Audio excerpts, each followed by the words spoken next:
What's good, y'all? It's your girl Nick. Coming to you today with a quick little something. So I started watching the Dahmer series on Netflix. I remember it was a movie, I think it was, came out a few years ago. I forget what streaming service or network. I tried to watch that one and I just couldn't get into it. But I started watching this, I want to say I watched the first episode on Sunday. The first few episodes. Well, no, the first episode. And then I watched a few yesterday and a few today. I'm up to episode 6. I had to take a break. Excuse the spots on my shirt. I had a seafood bowl. And there's just no way to eat it and get into the stuff without it splashing and splattering on your clothes. The juice splattering. But anyway, I just got a couple things I want to say. First of all, up until episode 6 goes off, what I noticed, it really tripped me out. The relationship that Jeffrey had with his dad. I'm not even going to say versus the one he had with his mom, because it seems to me that they both ignored each other. The fact that every time Jeffrey got caught up or was in trouble, the father was there to bail him out. At what point does being a doting, caring parent intersect with being an enabler? And where do you draw the line? Where do you stop and say, you know what, no? Because one thing I noticed, the father was trying to ignore the fact that Jeffrey was obviously homosexual. Every time he tried to come out and talk to him about some stuff, it's like he tried to change the subject and say, we're going to do this and we're going to do that. And then I read in a few articles where he felt as if it might have been his fault that Jeffrey turned out the way that he did. And that he was still every Sunday going to visit Jeffrey. And apparently the mom did visit him a few times as well. And after all was said and done, she ended up trying to commit suicide and take her own life as well too, unsuccessfully. And then she eventually succumbed to breast cancer complications. I'm just like, that father, like, and even the grandmother, spoiler alert for anybody who hasn't watched it. But one of the episodes I've recently finished, it was the episode when Jeffrey coerced the guy whose car broke down to the house, and the grandmother came downstairs and saw the guy. Now she heard him and Jeffrey down there talking, and he was sober. She heard Jeffrey offering him drinks. But then when he went to the police station and told the police what happened to him, and they just dismissed it and believed Jeffrey's version of events, although he had already been a convicted sex offender and stuff at this point. And this guy, black, and never been arrested for anything, so you have no reason to doubt his credibility. You still believe the white man who has already been arrested for various things, of sexual nature, sexually deviant things. And you believe his story over the black guys. And then when the police came to the house, it was talking to Jeffrey and the grandmother. And Jeffrey kept going on and said he was drugged. And I brought him back here to try to nurse him back to health. I was trying to help him. And the grandmother, I'm thinking to myself, but grandma, Jeffrey was not trying to let the guy leave. You wanted to take the guy to the hospital immediately. And Jeffrey was trying to get you to go on about your business and not pay attention to what he was actually doing. And because you decided to sit with that guy, that's the only reason that guy survived what happened. He survived that drugging because Jeffrey was definitely going to kill him if he had the chance. Had you not come downstairs and you sat right there while he told the police a bold-faced lie, and you knew he was lying to the police, and you didn't say nothing. Then it was a scene where you in the window, you hear voices. You see a guy walk out of the house, and at this time, I believe it was the teenager that he sexually assaulted. They leave the house. Jeffrey, like, where you going? Where you going? Walking after him.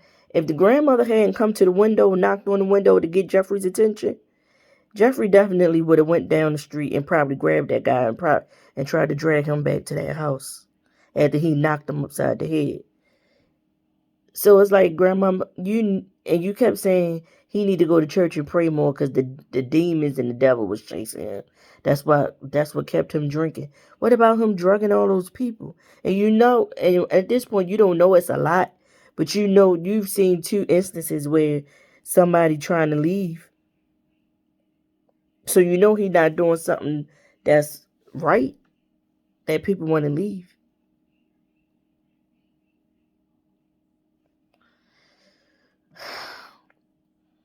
And the fact that he moved to a black neighborhood, a poor black, drug-ridden neighborhood, and committed all these murders in the span of a few months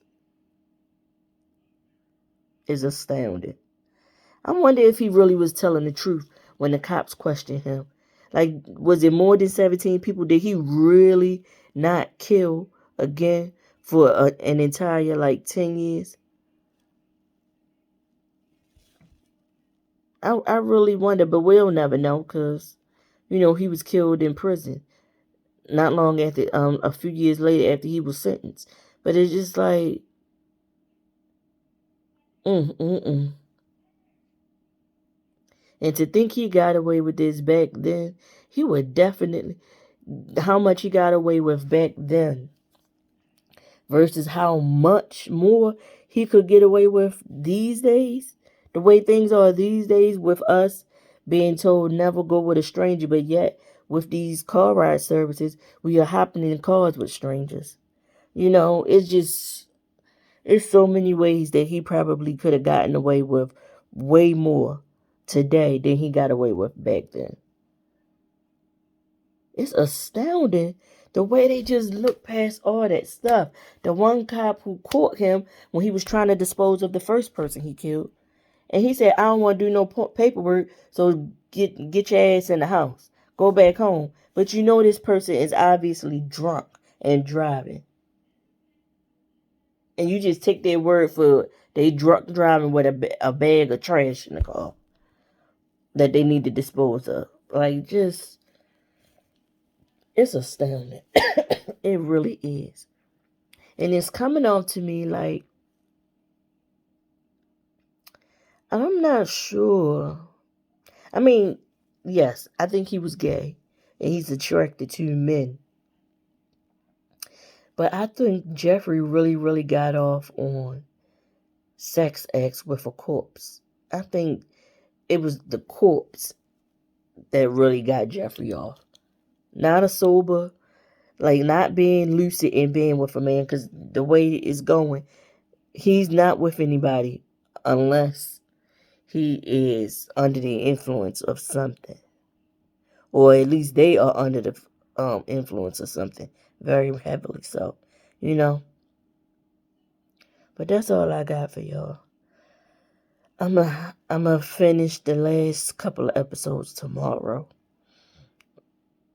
And I still remember, I remember being in 1991 when he went to jail and stuff.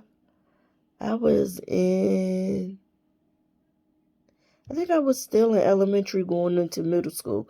So I do remember it. I remember the case and I remember the court TV playing the case and everything. And I do remember him getting charged. And I remember when the news broke that he was killed in jail. And I remember thinking, good for him. Even at my young age. Because in 1994, when he was killed in jail in 1994, I would have been just turning 15 or on my way to being 15. And of course, by that age, I recognized and I realized what actually he did.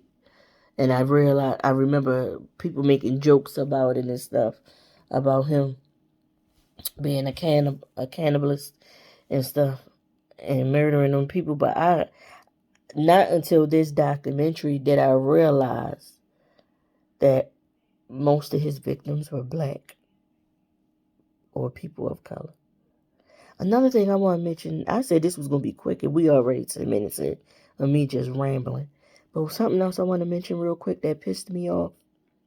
The court scene where he went to court for, I'm guessing the young man was maybe, a Pacific Islander, or perhaps he was Filipino, I'm guessing. When they went to court and the father was expressing how he felt about what happened to his son, when that judge told him, I can't really understand you. Can you get somebody to interpret for you? And then when he finally get one of his sons to come up there and interpret for him, he got to make two statements, and the judge dismissed him and asked him to sit down. Like, you wouldn't have did that to a white family. I didn't like that at all. I really didn't. I felt like that was crass and not a bit, but very much racist. Like, you can't let this man get his thoughts and emotions out. And I understood the man. I understood exactly what he was saying about, like, what happened with his son. He's hurt about what happened to his son, is what he basically was saying. And you just dismissed what he was like. That hurt. That pissed me off. It just really pissed me off, because if it was a white person, or even a Caucasian person from a Eurocentric country, meaning like Irish or, German or something like that, and they needed somebody to translate for them, I'm sure he wouldn't have set them down as quick as he set that man down. He wouldn't have. And then the little brother going off with Jeffrey and telling Jeffrey, "Oh, you don't remember me, huh? You raped my brother." And it broke my heart when Jeffrey said, "Well, if you know who I am, why did you come with me?" He was like, "'Cause I come from a big family and we poor, and I need the money." And I thought to myself, wow. I mean, $50 had a much bigger value back then than it does today, but still, just wow. It's got me almost in tears just thinking about it. 'Cause that child made it out of the apartment and was taken back. Like, the police helped Jeffrey take him back to his apartment. It was a body laying on the floor. That drill with the blood on it was still sitting on the sink. I mean, next to the sink or on that table. And they just, like, looked past it. They didn't really look. Because had they looked that time, they would have found out, and they would have saved way more lives. They would have saved that little boy life that night. The way they just took his word for it, because actually, we got to also remember, this is at the time of the AIDS epidemic and everything. So, in their eyes, well, I'm not going to get in gay people business and that disease going around. They saying it's a gay disease. I don't want to touch nothing and get nothing if it's really a gay disease. When this boy obviously looked way too young, and he was way too inebriated to actually say how old he was. Like, when he wasn't able to say how his age and answer any questions or stand up and look up, you shouldn't have took Jeffrey's word for it. Like, at that point, you should have took him to the station and let him sober up or come to, and then question him and then release him.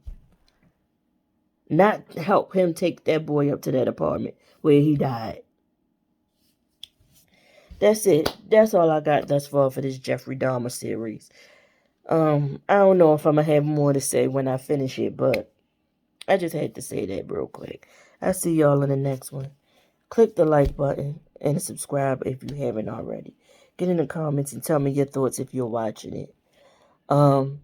If you are watching it and you have finished watching it, please, I've only seen up to episode 6.